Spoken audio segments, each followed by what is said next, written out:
Hey guys, it's Nick, the little farmhouse. Here's Copper, the one-eyed corgi. Here, buddy. He's the pirate. Whoa, don't fall off, man. You got that one eye. So we're over here. It's our weekend on the farm. Every weekend we're over here. It's my great aunt's farm. We come over here and we got some this is the Grand Mesa. This is the tallest flat top mountain in the country.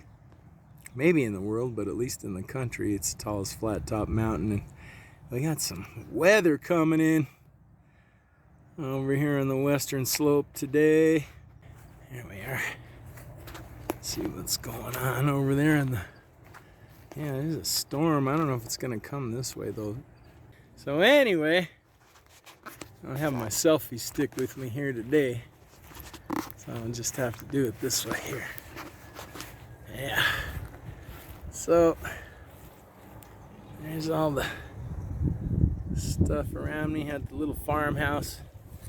So today's message is, man, there's a lot of craziness going on, right? Of course, the Trump assassination. There was stuff going on before that, and now stuff going on after. But look at all the countries in turmoil: Bangladesh, the UK, France. They were talking about maybe a terror attack at the closing ceremonies. The two guy-girl boxers fought, and wow, man, crazy stuff going on. You know, our stock market collapsing and crashing, and what else we got going on? You don't know what's going on with the real estate market. Oh my goodness, just so much stuff. But here's the thing, and I know people have seen some of my interviews on Q News Patriot with SG Anon, and also with Brad Wozny on the Sovereign Soul Show, and we've talked about the United States corporation and the straw man, and some of you may or may not be, you know, you may or may not have knowledge about any of that. But with everything going on, I keep getting people asking me, well, you know, can you help me through this situation or that situation right now, and you know, to utilize my real man over my straw man, take back my straw man, all that kind of crazy stuff. And it's like that's kind of over with. We're in a stage where I think that's done. You won't need to do that. I'm gonna get my shade over here just for a minute. So you're not gonna need, let me see if I can hold on this better. You're not gonna need any of that. Take a look over there.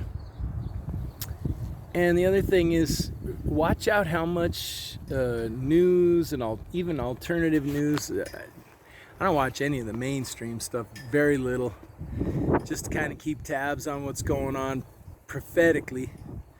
But you know, watch some inspirational stuff, watch stuff that's educational, as opposed to keeping your head in this space of worrying about everything that's going on.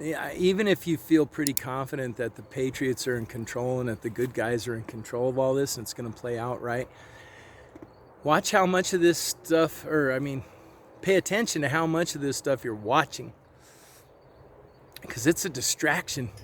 So, and that's my message today, is all of that stuff's a distraction. You know, keep your eye on the prize, which is Jesus, and do what you're here to do. I think I got a big, oh my gosh, there's a big hawk going overhead.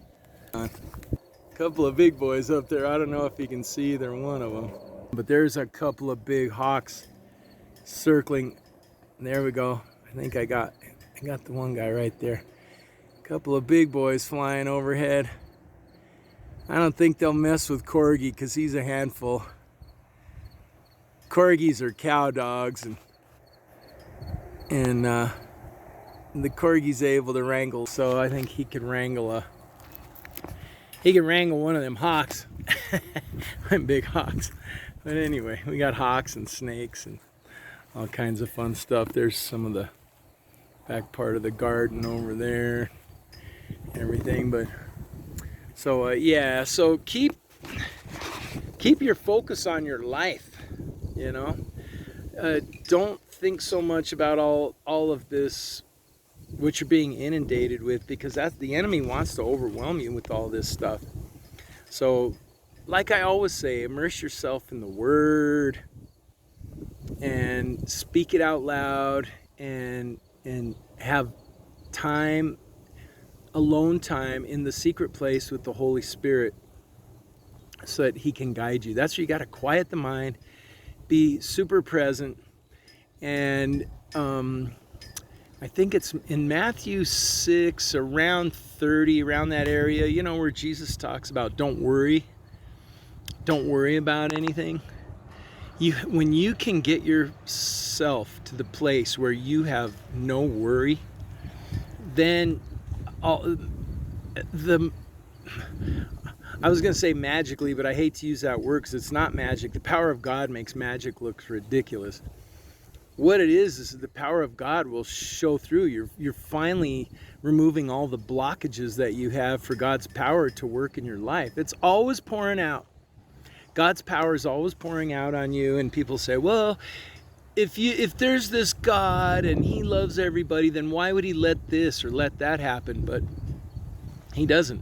The only thing that comes from God is just pure, beautiful light and joy, and all that is positive and perfect and good comes from God. It's us. It's you. You chose to be here.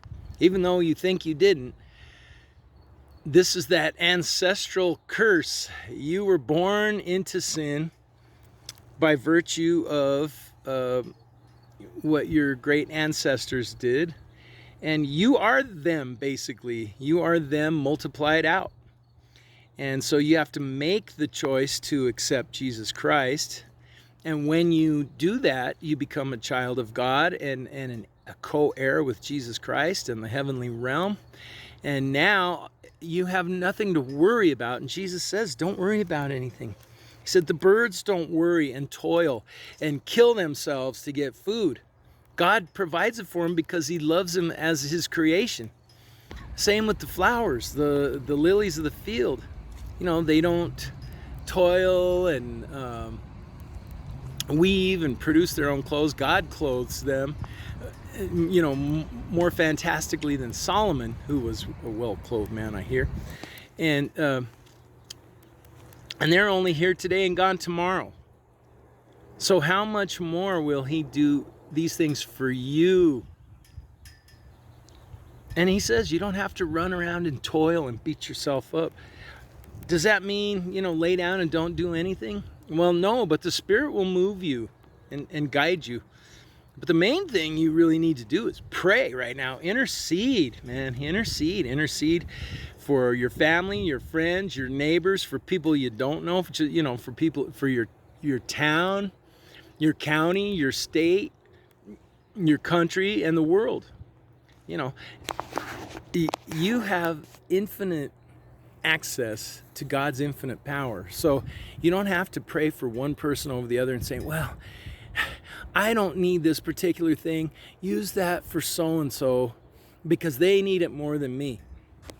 Now you can pray for you as well. You can pray for everybody. You can pray for the whole world, and God's got infinite power to handle it all. It's just on us to let it in.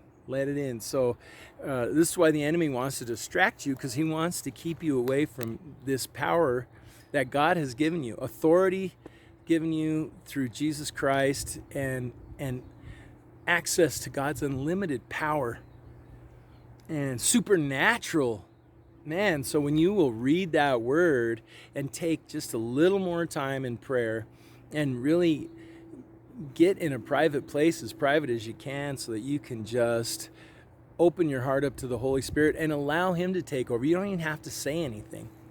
You can just allow Him to take over. And I always talk about huper and tukano, you know, the Greek word that it comes from in Romans 8, you know, where it talks about in our frailty That's when he takes over. If you'll allow him to, if you'll surrender to him, he'll take over, and then he will pray on your behalf. He will super intercede on your behalf. I mean, wow. It doesn't get any better than that. You don't even have to know what to ask for or how to pray. He will super intercede, and he will speak in groanings too deep for your own human language in God's perfect prayer language on your behalf. And when you surrender to that and you get rid of worry and you open up the door for this supernatural power to happen, it's incredible. When you finally get to the end of your rope, this is kind of part of why God pushes you in a certain direction. Just, you finally get so worn out, you can't do it anymore. And then all you can do is just throw your hands up and say, please, God, take it over from here. I can't do it anymore. And then he says, finally. You could have started out with that. You didn't have to go through all this. You put yourself through all this because you're blocking me out. Now you're ready to let go and allow me. Just let go and let God, right? So that's the message for today from the little farmhouse. You saw Copper, the pirate corgi with his one eye. We got some beautiful vistas all the way around us over here. It's a pretty gorgeous place, and I got something else right behind me there. I got the American flag we fly on this farm, and just want to give everybody much love. Keep your head out of being so absorbed in all this stuff, and just spend time with your family, or find some friends, or go to a community center if you're by yourself, or there's always volunteers that'll come over if you're shut in, you have a hard time getting out. I mean, there's always a way to connect with people, and to just keep your mind on good things, good and beautiful and positive, constructive things that are higher up. That's it for today. Just wanted to show you around the farm again. Things are going good. We got a storm brewing, but who knows if it'll come over us. I hope it does. It's been cooler though lately, so that's good. The turkeys aren't out right now, but I see that they got out of lockup. He had them in turkey solitary confinement over there, and so I guess the turkeys are going to be back roaming around over here pooping on everything, but that's okay.